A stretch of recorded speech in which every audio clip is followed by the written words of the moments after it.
자, 이제 소멸자가 어떻게 쓰이는지 한번 살펴보도록 하겠습니다. 자, 지금 보시면 자동차 클래스가 이렇게 소멸자까지 있는 거 보이시고요. 요거 실행을 한번 해볼게요. 자, 자동차가 만들어지고 사라지죠. 여기서 세 번 사라지죠. 요거 얘네 세 개의 자동차가 자, 요 지역 안에서 만들어졌다가 지역이 끝나니까 자동으로 소멸되는 거죠. 시스템이 소멸해 주는 거죠. 자, 그때 소멸자를 우리가 지정을 해놨으니까 요 소멸자에 있는 내용을 수행하고 사라지는 겁니다. 자, 그럼 왜 소멸자를 쓰게 되냐면, 자, 이런 경우를 생각해 볼 수 있어요. 자, 이 모델명 우리가 스트링, C++에서 제공하는 스트링으로 지금 사용을 하고 있었지만, 우리 C 언어 방식으로 한다면 이렇게 배열로 만들 수가 있겠죠, 그죠? 자, 그럼 이 배열에 초기화를 지금 하려고 하는데 이거 안 되죠. 왜냐면 배열은 이 M 모델은 배열 이름으로서 배열 이름은 수정 불가능하다 그랬죠. 그렇기 때문에 이렇게 대입을 할 수가 없습니다. 지워줄게요. 자, 그리고 이 모델에 우리가 문자열 넣을 거잖아요. 이런 문자열, 그죠? 얘네들 사실 주소값이라는 거 기억하시죠? 그래서 여기서 캐릭터형 포인터 모델 이렇게 받아주도록 하겠습니다. 자, 근데 이렇게 빨간 줄이 떠요. 이런 식으로. 자, 이거 왜 그런 거냐면 C++에서는 이렇게 쌍따옴표로 감싸진 리터럴 문자열 요거를 받을 때는 캐릭터 포인터 앞에 컨스트를 붙입니다. 자, 요거 왜 붙이는지 이게 뭔지는 나중에 같이 한번 살펴보고, 자, 이렇게 하면 빨간 줄 사라지죠. 자, 그럼 어떤 작동이 되는 거예요? 이 문자열 산타페라는 문자열이 적혀 있는 주소값이죠. 이거 주소값이 여기로 들어옵니다. 자, 그리고 이 주소를 어디에? 이 주소로부터 이 주소로부터 찾아갈 수 있는 그 문자열들을 여기다 복사를 해야 되죠. 그렇죠? 자, 근데 또 이렇게 하시면 안 되는 거 다 아실 겁니다. 요거 안 되죠.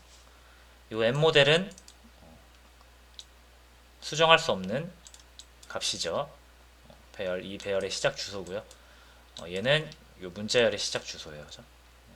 그래서 이거는 문법적으로 안 될 뿐더러 만약 된다 하더라도 이 주소를 여기다 넣는 거는 어떻게 보면 이제 복사가 아니죠. 그래서 이 모델이 가리키고 있는 문자열과 이 M 모델이 가리키는 이 20바이트짜리 공간 이거를 각각 여기에 있는 문자열 하나씩 여기다가 복사를 해야 된다는 거죠. 그걸 하기 위해서 strcpy라는 함수를 우리가 사용을 하고요. 자, 이러면 여기 있는 걸 여기로 싹 복사해 주죠. 근데 요거 사용하실 때 주의하실 점은 여기에 define하고 crt secure no warnings를 정의를 해주셔야 돼요. 이게 있어야 컴파일러가 이 보안에 관련돼서 사사건건 이 물건으로 지른 게 있거든요. 그럼 할 때마다 이렇게 막 에러 났다고 하는데 그러면은 우리가 연습할 때 좀 번거로우니까 연습할 때는 요거를 보통 붙여넣는 편입니다. 자, 이렇게 해서 strcpy 이용하면 복사가 되고요. 실제로 여기에 모델명이 들어가겠죠. 이렇게 해도 잘 됩니다. 자, 근데 이제 이런 경우가 있을 수 있어요. 요거 같은 경우는 다 정적 할당이잖아요. 그죠? 그래서 이 클래스 영역 안에서 만들어진 거라서 이 클래스로부터 만들어진 인스턴스들이 사라질 때 같이 사라지는 것들이에요. 예를 들어 자동차 인스턴스가 이렇게 만들어지면 이 클래스를 통해 만들어질 테니까 이 두 개의 멤버를 가지고 만들어지겠죠. 이렇게 만들어질 겁니다. 이게 속력이고 이게 모델명이 될 거예요. 자, 그리고 여기에 얘는 20바이트가 될 거고 요거는 4바이트 되겠죠. 뭐 이렇게 만들어집니다. 자, 그리고 얘네가 소멸되잖아요. 소멸자 요거 아까 3개 나온 거 보셨죠? 소멸되면서 얘네가 소멸되니까 당연히 얘네 필요 없죠. 그렇죠? 영역 안에서 만들어진 거잖아요. 그죠? 자동차가 소멸될 때에도 같이 소멸되겠죠. 그래서 이거 소멸되고 전체적으로 이렇게 소멸이 되는 거라고 보시면 돼요. 그러면서 메모리가 해제가 되는 거죠. 이게 일반적인 방식이에요. 자, 근데 어떤 경우가 있을 수 있냐면 이런 경우 있을 수 있어요. 이 모델명이 우리가 이제 정적 할당이 아니라 동적 할당에서 저장할 수도 있거든요. 자, 그런 경우가 있을 수 있죠. 그 모델명이 아니라 그냥 어떤 클래스를 여러분들이 만들어서 기능을 만드는데 그 기능 안에서 동적 할당을 해야 되는 경우가 있을 수 있어요. 그죠? 자, 그럼 이 모델명을 제가 동적 할당으로 해볼게요. 자, 동적 할당하려면 얘를 주소 형태로 바꿔주고 20바이트의 공간을 실제로 힙 메모리에 할당을 해야겠죠. new 캐릭터 20개짜리 공간을 힙에다가 만들어 달라고 하고요. 그 다음에 요거 받으려면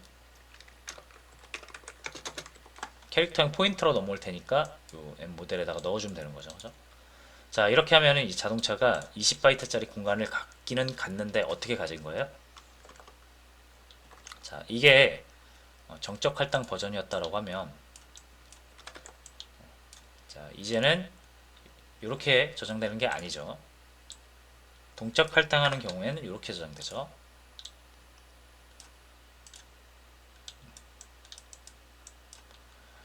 자, 만약에 여기가 힙이라는 공간이라고 하면, 자, 여기에 20바이트를 만드는 거죠. 그리고 여기에 주소가 있을 거예요. 뭐 0x10이라고 가정하면 이게 이렇게 들어오는 거죠. 그렇죠? 자, 이렇게 해서 정적 할당 같은 경우는 실제로 모델명이 여기 20바이트 들어있다라고 보시면 되는데, 동적 할당을 하게 되면 20바이트 이름은 여기에 저장이 되고 이걸 찾아갈 수 있는 주소 값이 들어오는 거죠. 자, 그리고 정적 할당 같은 경우는 시스템이 알아서 수거를, 그러니까 메모리 해제를 해주죠. 근데 힙에다가 할당한 건 이거 시스템이 절대 건들지 않는다 그랬죠. 무조건 개발자가 해제를 해줘야 돼요. 그렇죠? 자, 그럼 이 상황에서 이 자동차 같은 경우는 정적 할당으로 만들어진 애들이니까 요거 끝나면은 사라지겠죠. 사라지면서 소멸자를 호출하고 뭐 사라질 거예요. 그죠? 자, 근데 사라질 때 어떻게 되는지 볼게요. 자, 정적 할당 같은 경우 요거 이렇게 같이 삭제가 되었죠. 그죠? 자, 근데 동적 할당한 경우는 어떻게 삭제되냐? 삭제된다? 요거 삭제되고 요것도 삭제됩니다. 원서 같이 삭제가 돼요. 자, 근데 요거 삭제됐을까요? 요거 삭제 안 됩니다. 요거는 무조건 여러분들이 이 주소를 가지고 프리 또는 딜리트를 해주셔야 돼요. 시연에서는 딜리트를, 그러니까 C++에서는 딜리트를 해주죠. 그러니까 요거를 이렇게 해주지 않으면 절대 해제되지 않습니다. 근데 이 해제를 하기 위한 주소를 자동차가 해제되면서 다 같이 사라져 버렸죠. 이러면 이거 이제 절대 못 찾아요. 자, 이런 문제가 발생할 수 있기 때문에 이렇게 동적 할당한 메모리를 잃어버릴 수 있는 인스턴스가 삭제되면서 소멸되면서 잃어버릴 수 있는 염려가 있기 때문에 우리가 이 소멸자를 이용하는 겁니다. 만약에 이 인스턴스 내부에 동적 할당한 게 있다면 얘가 이거를 삭제하기 전에 이거 먼저 삭제하고 이게 삭제가 돼야겠죠. 그걸 소멸자 안에서 하는 거예요. 여기서 딜리트 M 모델. 자, 이렇게 해주면은 이 M 모델에 들어있는 게 이 주소잖아요. 그죠? 그럼 찾아서 얘 먼저 해제를 하고 소멸자에서, 그죠? 그 다음에 얘가 소멸이 되는 거예요. 그러면 메모리가 깔끔하게 해제가 되겠죠. 자, 요런 동적 할당한 자원을 해제하기 위해서 소멸자를 사용한다라는 게 이 소멸자를 사용하는 가장 큰 이유가 되겠습니다.